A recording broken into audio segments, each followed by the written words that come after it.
Hello, and welcome to That Recording Podcast, the podcast of conversations inspired by all things analog recording.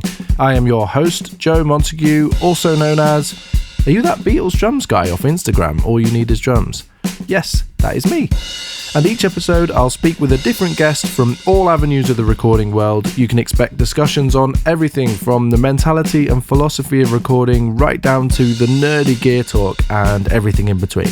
With guests ranging from industry legends to current music producers, engineers, musicians and gear manufacturers. If you're like me and share my enthusiasm for hearing their stories and learning from their experiences, then this is the podcast for you. Don't forget to hit subscribe on your podcast player so you never miss an episode. And if you enjoy this, please leave a rating and a review wherever you're listening. Obviously, 5 stars, please. And it really helps to grow the love for analog recording and helps me attract a variety of different guests. Thanks for listening and enjoy the show!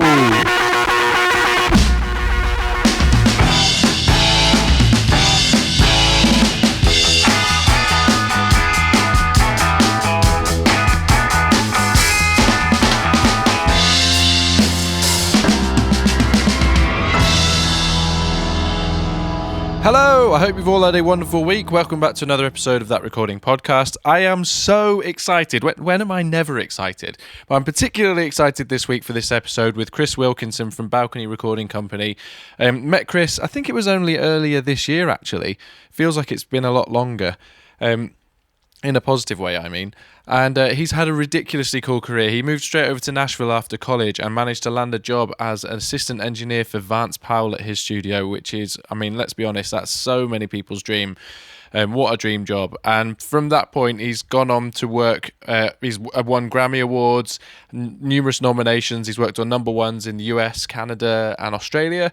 He's worked with the White Stripes, Ben Fold 5, Nashville, Soundtracks, Lady A, Emmylou Harris, Don Henley, Alison Krauss. I mean, it's ridiculous the amount of people that he knows, and he's got endless amounts of stories, and he's so humble with it. It's ridiculous.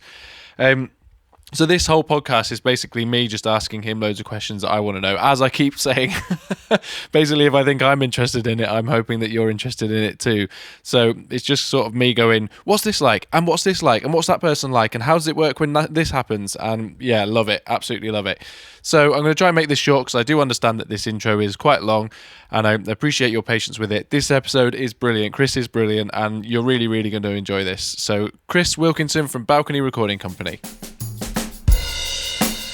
That Recording Podcast is sponsored by Make Noise Pro Audio, the trusted source for new and used pro audio equipment. They also do repairs, so they are a veritable trifecta of audio accomplishment. Did you like that sentence? I was quite proud of that when I wrote that. A bit of, alliteration. There we go. Anyway, they have an incredible Instagram feed, and one of the things that I really love doing is every week they do a drop of the gear that they have had come in during the week. And I love scrolling through the stories, and there's usually 20 or 30 pieces that go up. And this is a bit weird, but I always play guess the price because it's always really reasonable. And I must say that I am biased. I've been buying things from Make Noise for years. They're just such a great company. Obviously, I'm very grateful to them to be supporting this podcast, but I wouldn't be doing this if I just didn't think that they were brilliant. So do go and check them out at Make Noise Pro Audio on Instagram or makenoiseproaudio.co.uk on the interwebs. And on with the show! Okay, so I'm sat here with Chris Wilkinson. Thank you for making the effort to come up to my studio. Thanks for having me.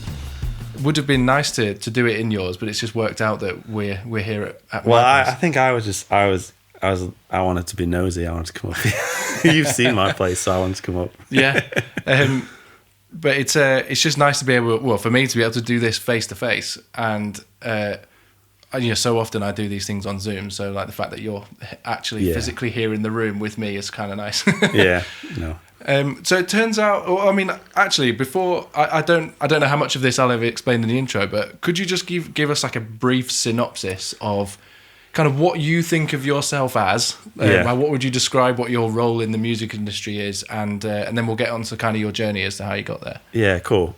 I guess first and foremost, I think of myself as a recording engineer, even though I do these days in particular, I end up kind of filling a producer role, but I'm very much coming from an engineer's background. So yeah, I was fortunate enough to kind of come up in a pretty traditional studio setting in Nashville, starting as a intern and then an assistant and a house engineer, then going freelance. And then after a few years of being freelance, I moved back to Sheffield, which is where I'm from.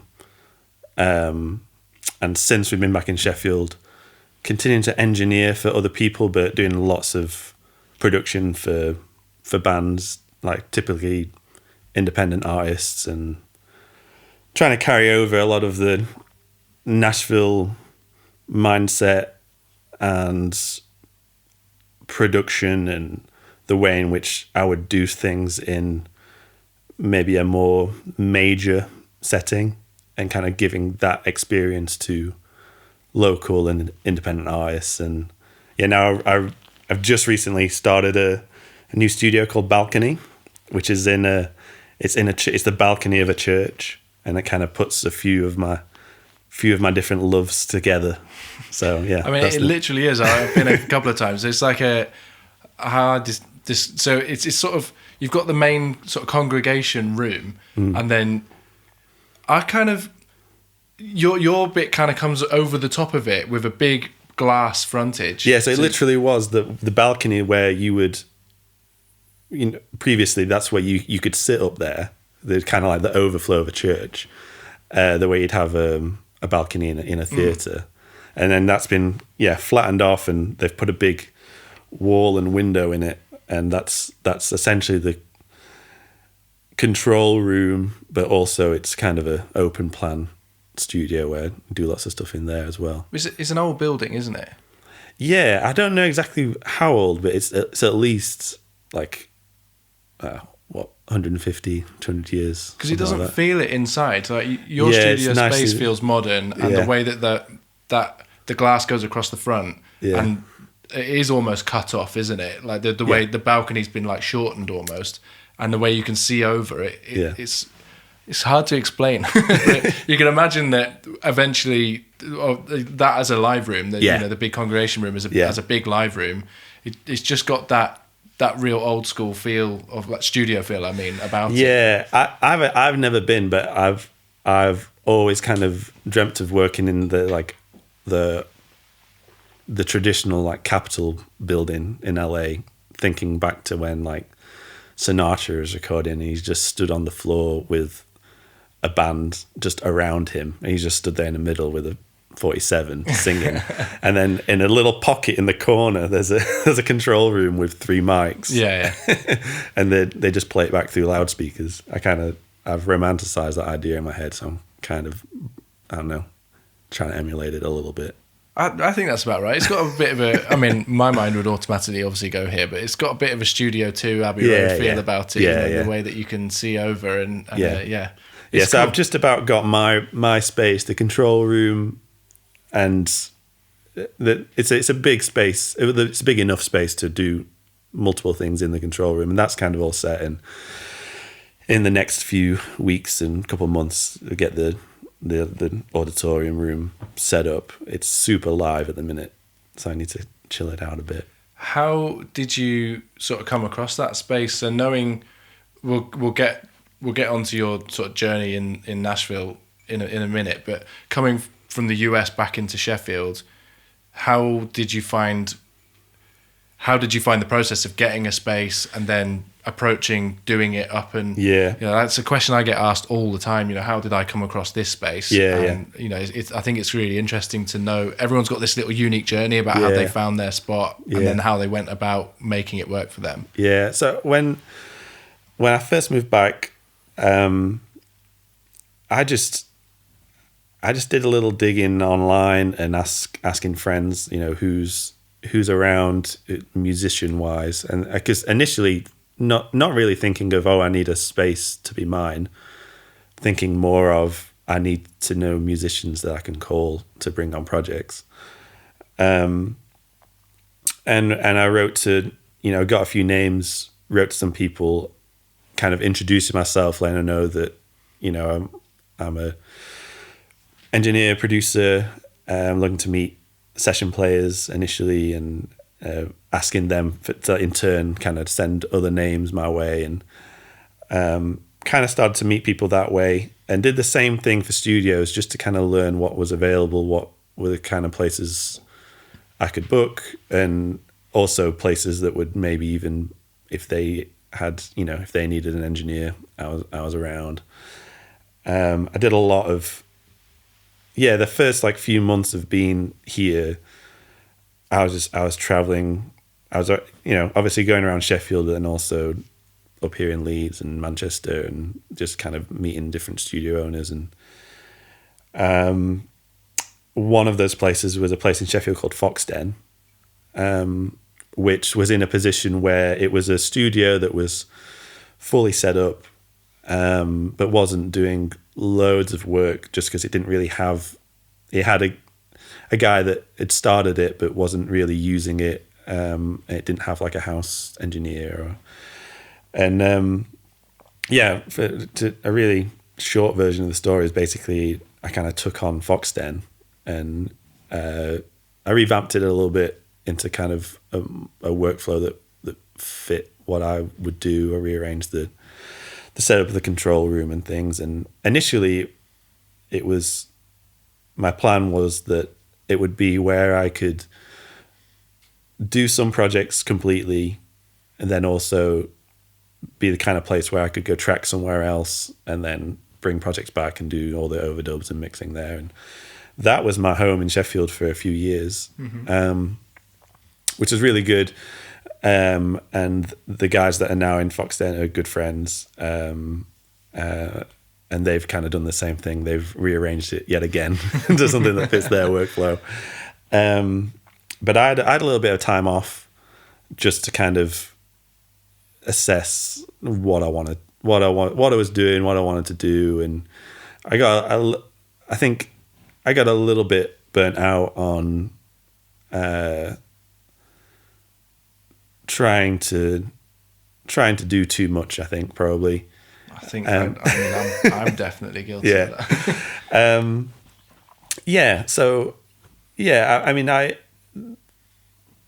The first few years I was here, I was fortunate enough that I was still me and my family, we didn't know exactly how long we were going to be here, what exactly we were doing. I still was able to kind of keep a green card because we were spending a lot of time in the States, and that allowed me to kind of nip back to Nashville and do projects and stuff, which was really fun because I could be in Sheffield and doing things that were really, really fun creatively, working with people that were so excited to be making music because it isn't something they do every day. Yeah. But perhaps maybe it wasn't the greatest financial setting.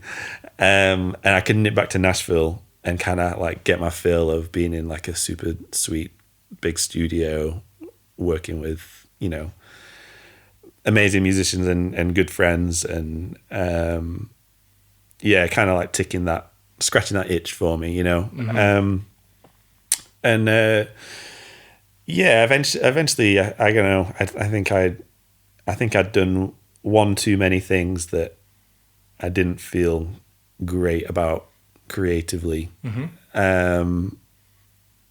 And I was kind of questioning, what I wanted to do. I took a bit of time off, about 18 months or so. Okay. I was still doing projects and stuff, but I moved out of Foxden, and I'd people would ask me to do projects, and if I had time, I would do them. And it was really those projects. In the time off, it was getting to kind of step away from what I was doing day to day and go do a musical project, and just kind of be reminded that, oh yeah, I used to get to do this all the time, and probably took it for granted because it's so fun. And it's also something that I feel really kind of at ease in, like I've kind of put all this time and effort into learning this craft and this skill, and I'm at a point now where I really get to just enjoy it. There's not I have very, very little anxiety in a recording setting at all. It's hard for me to think of the last time I was someone kind of like early days, or being an assistant in a major studio, there's lots of anxiety. Well, I was going to say, because what's really interesting hearing you talking about it is that all of this is kind of on the back of you've worked on some major things and some major studios in Nashville, and the change. I mean, I suppose you probably could have carried on the trajectory that you. Trajectory is the wrong word, but the path that you were on, just doing what you were doing, and totally. You made the decision. You know, it takes a huge amount of self-confidence, whether you felt it at the time, to kind of go, you know, look, I'm going to move back to where I was from and question it all and do that. And I suppose part of the reason that I don't want to I'm almost putting it to you that maybe the part of the reason you could do that was because of the experiences that you'd had, and you ticked a lot of boxes that perhaps a lot of people don't get to tick, and that's a nice spot to be in. Yeah.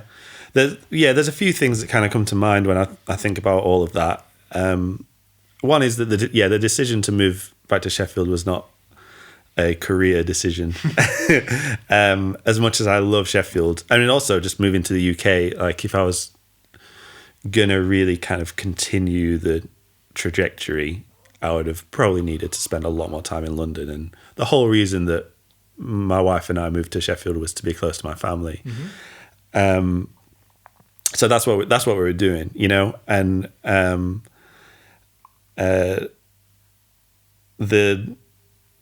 I guess a downside, if you want to call it a downside, is that you're limited on what's available, what opportunities are available to you. Mm-hmm.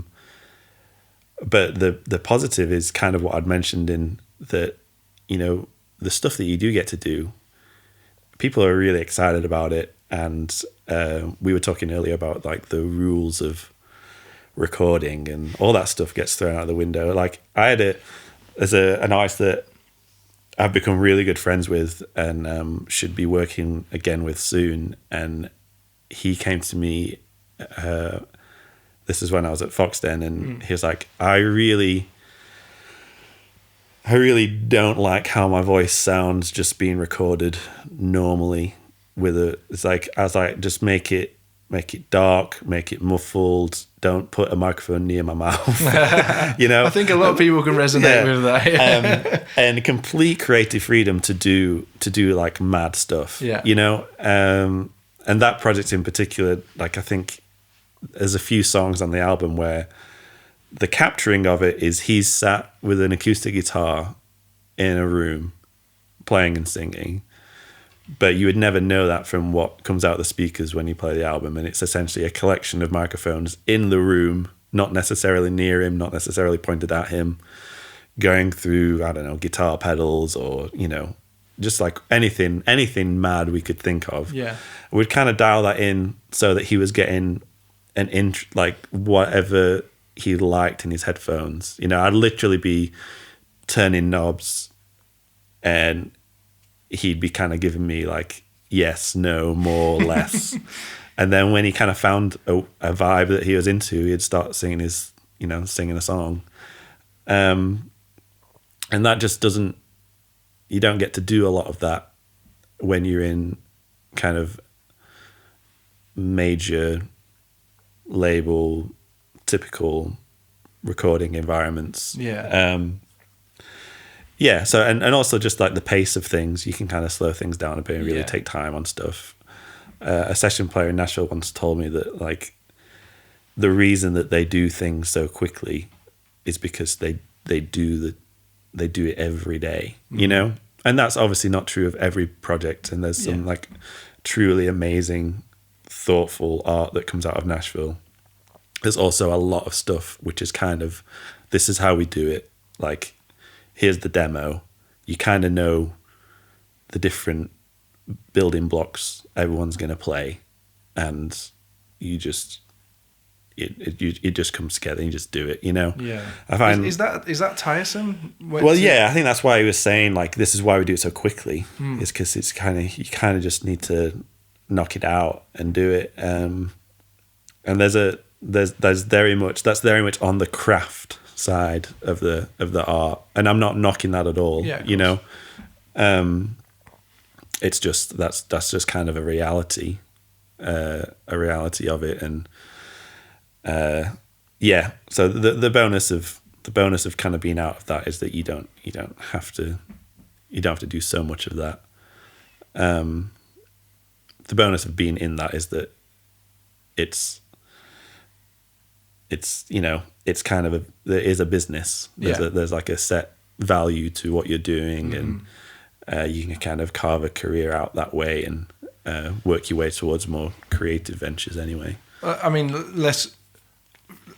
I'm curious. I mean, let's just indulge that for a minute. Like, what would a daily, is there a sort of set routine for what would a session look like when you were engineering in Nashville? Like, what would, if you're getting in at like, 9 o'clock or something, what's your day look like? So yeah, a typical session, we'll call it. Yeah. So what kind of session? Say we're doing like, say it's not demos. It's it's for an album, but it's for like an established country artist. The musicians will still be working on a union kind of time scale. So they do a 10, a 2, and a 6. So a session starting at 10 till 1. So 3 hours, yeah. So 3 hours, yeah, and then 2 till 5, and then 6 till 9.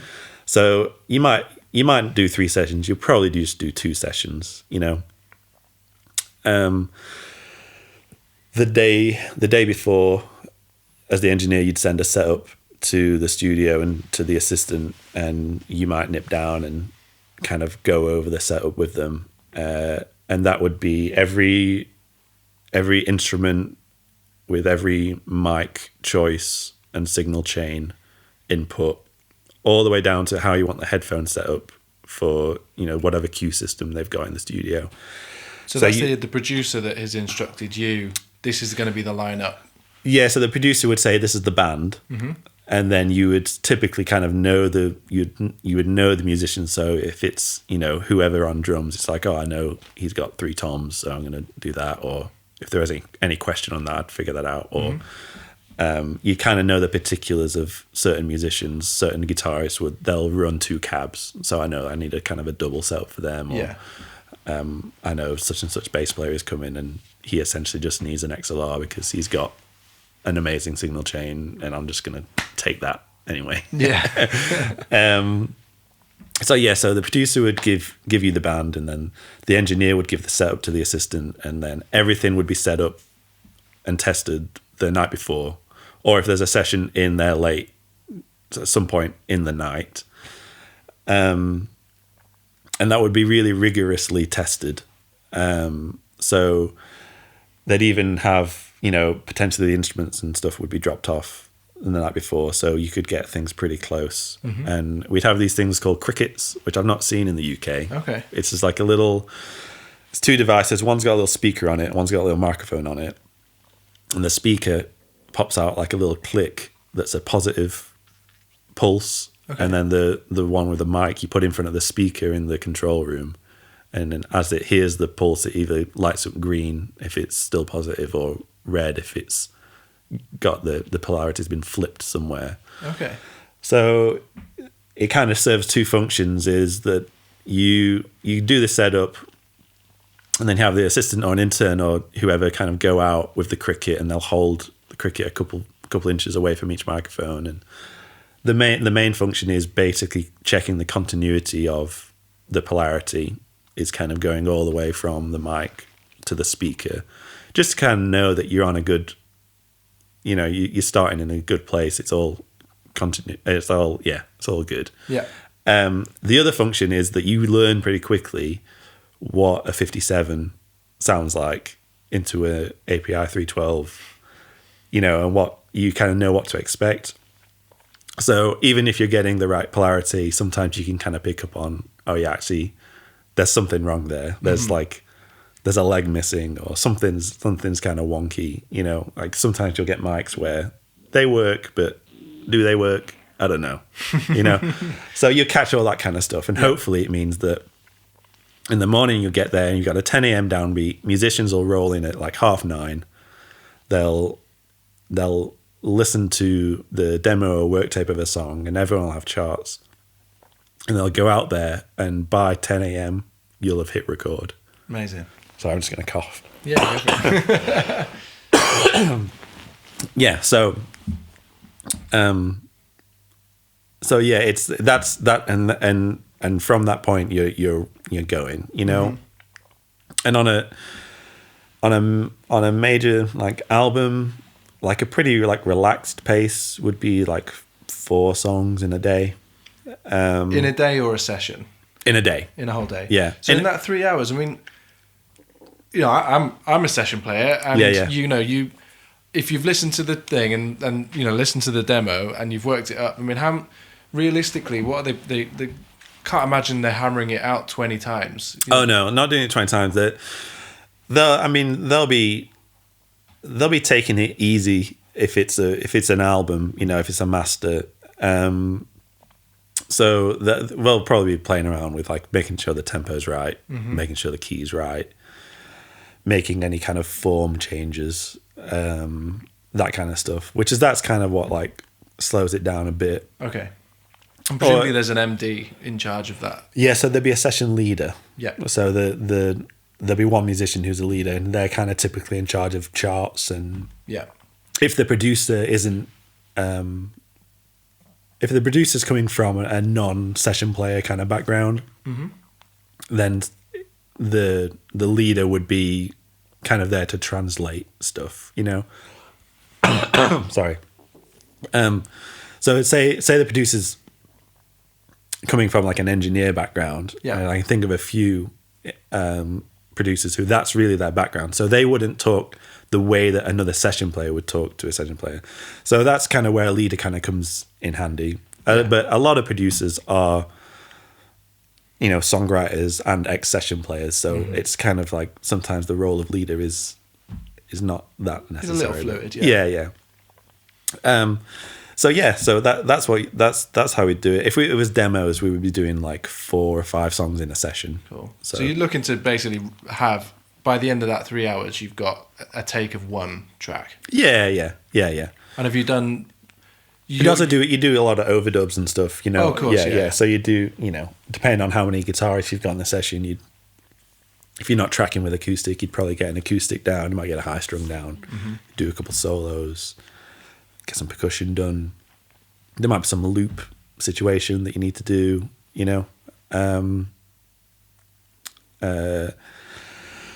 Maybe you would be getting some vocal passes depending on the artist. If the artist is like out there singing on the floor with the band, it's good to kind of like maybe get those done. But yeah, it's pretty. But also, if you're only doing 2 sessions, so if you're doing essentially working 10 till 6, you probably need to do 2 songs in that first chunk, because then you'll take lunch and then you do 2 more in the afternoon, and then you're done. So it is still a reasonably fast pace, you know. Yeah, even when it's kind of what I'd say is relaxed, it's still relatively quick. When I find myself working with, like, you know, independent unsigned bands here, we could easily spend a full day on 1 song. Yeah, because that's kind of what it takes. I mean, how much room? And I mean, knowing what comes out of Nashville in terms of sort of major pop country, how much room is there for creativity in that kind of time frame? Because presumably, I mean, I'm thinking from a player's point of view. If I've got an idea for can I try this particular thing? I mean, how much space? It doesn't sound like there's an enormous amount of room for trial and error. Yeah, I think a lot of stuff is kind of like. A lot of stuff is ironed out and dreamt up in the pre-production space. Okay. So you might have a lot of tracks that you're playing to anyway. Okay. And it kind of just depends from session to session, but it is a lot more restrictive than what I've experienced here, you know? And also that depending on the vibe of the project, how creative the technical side of things would be, that's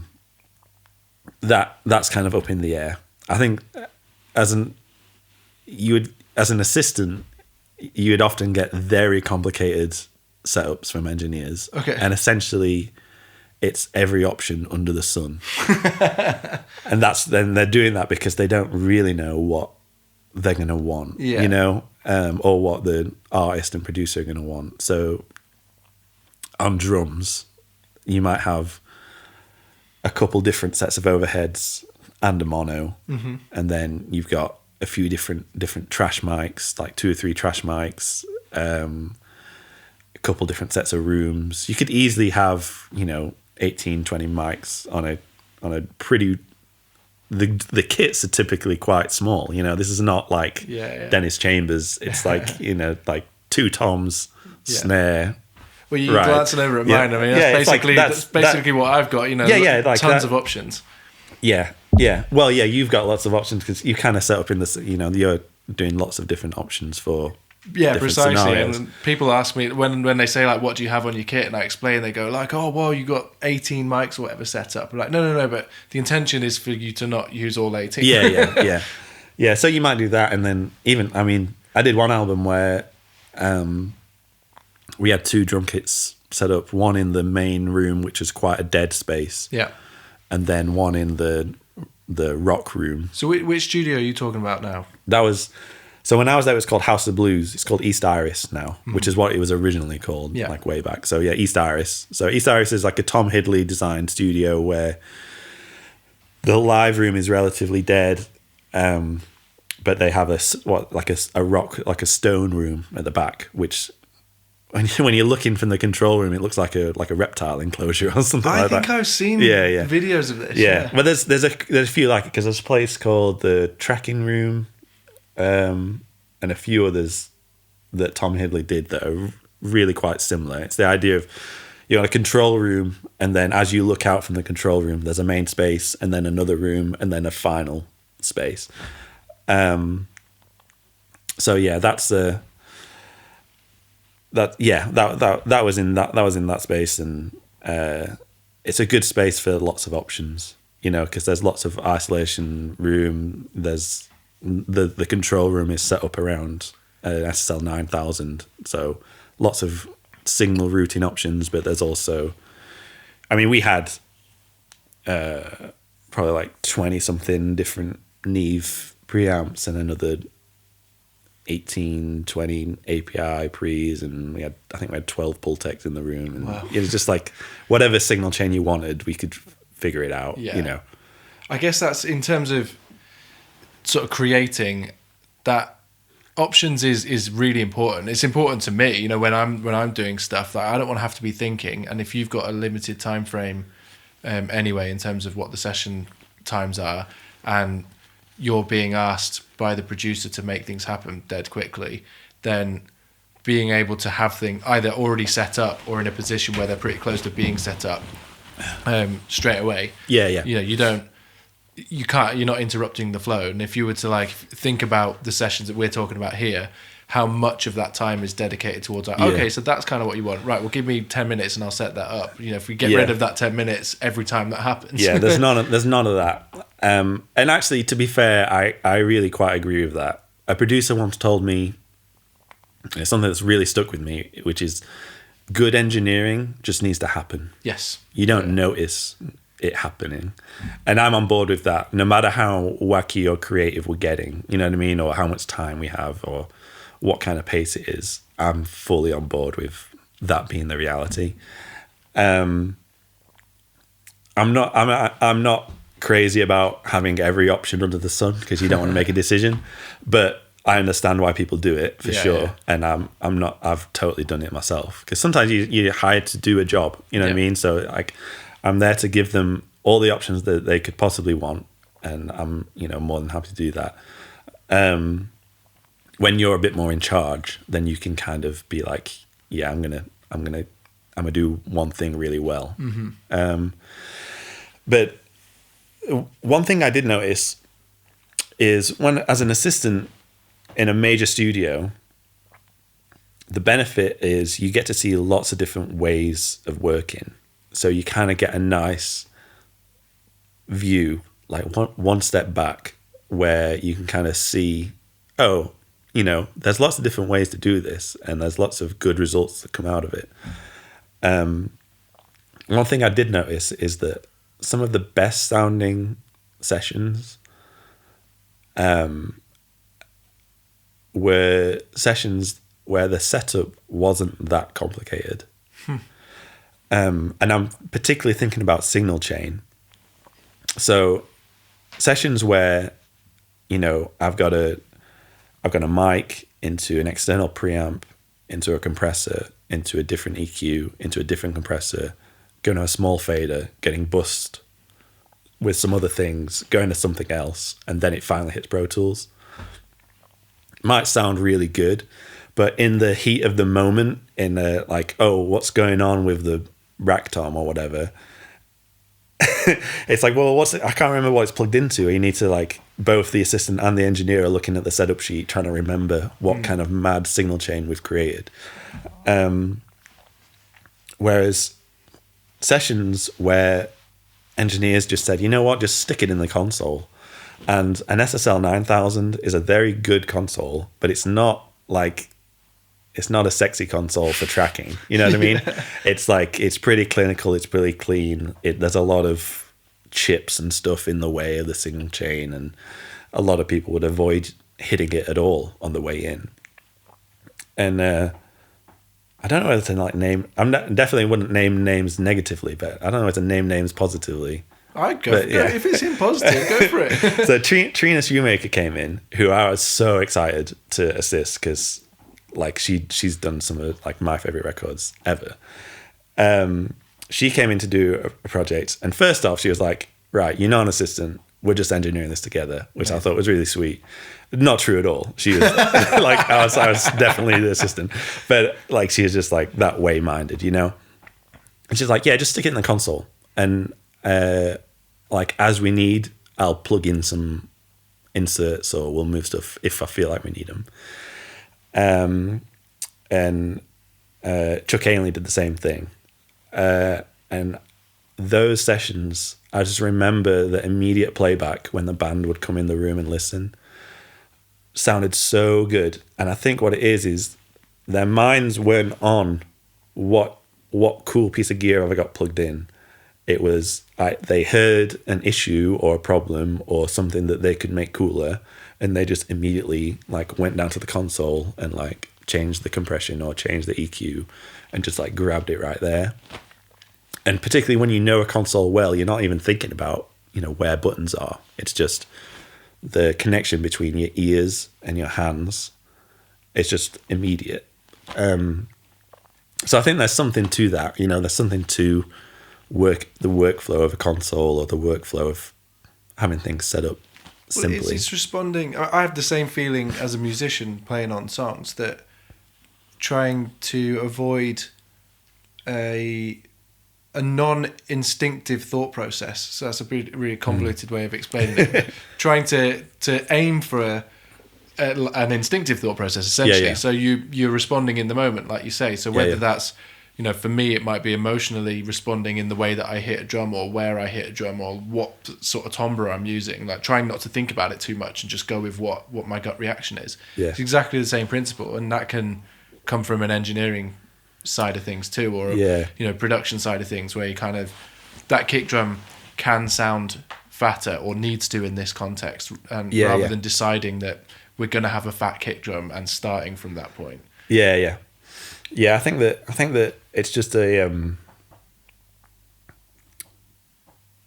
you know, because you're an engineer as well, but it's just, we can get quite like wrapped up in how things are and what things look like and not how things sound, you know. Yes.